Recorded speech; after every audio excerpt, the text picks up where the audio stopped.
Hello friends, tonight I'm going to tell you one of the scariest horror stories ever. This story is inspired by true paranormal events. After hearing this, you may never sleep alone again. Let's start. On a freezing winter night in New York City, 24-year-old Daniel finished his late shift at a small convenience store near Manhattan. It was already past midnight. Snow covered the empty streets, and the city felt strangely silent. Daniel hurried toward the subway station to catch the last train home. The station was nearly deserted.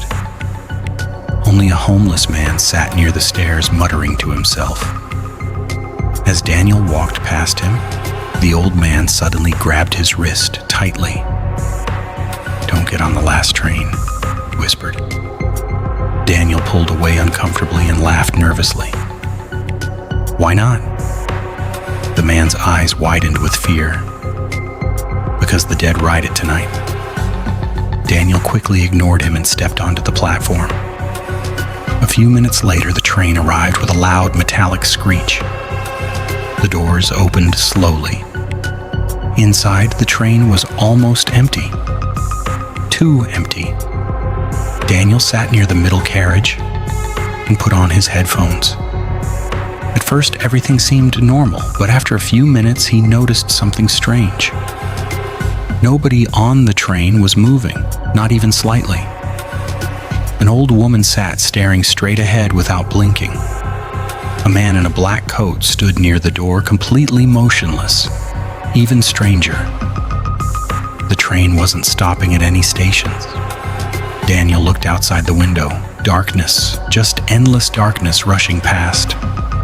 His phone suddenly lost signal. The lights inside the carriage flickered once, then again. A cold feeling crawled up his spine. That was when he noticed the reflection. Behind him, reflected in the subway window, sat a pale woman with hollow black eyes. But when Daniel turned around, nobody was there. His breathing became faster. The train speaker suddenly crackled to life. "Next stop. Final destination." The voice sounded distorted, almost inhuman. Daniel stood up immediately and rushed toward the emergency door between the carriages. But the next carriage was worse. Every passenger there was staring directly at him, unblinking, silent. Their skin looked pale gray under the flickering lights. Then slowly, they all smiled. Daniel's heart nearly stopped. One woman whispered softly, "You're not supposed to be here." The train lights suddenly went out completely. Darkness swallowed everything. Daniel heard whispers surrounding him from every direction. Cold hands brushed against his jacket. Someone laughed near his ear. Then the lights returned. The passengers were gone. Every seat was empty, except one.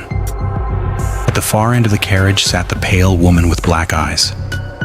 This time she was smiling, and beside her was an empty seat, waiting for him. The train began slowing down. Outside the windows, Daniel finally saw something. An abandoned subway platform covered in dust and darkness. The station sign read, "Dead End." The doors opened slowly with a long creak. The woman stood up. So did the shadows behind her. Daniel ran. He sprinted through the train doors, just as the lights exploded behind him. He never looked back. The next morning, police found Daniel unconscious near an abandoned subway tunnel miles away from the city. When officers questioned him, he kept repeating the same sentence over and over. They were all dead. At first, nobody believed him, until investigators checked old subway records. Exactly 20 years earlier, a midnight train had crashed inside that same tunnel. Every passenger died. And according to the report, the final train driver's name was Daniel Harper.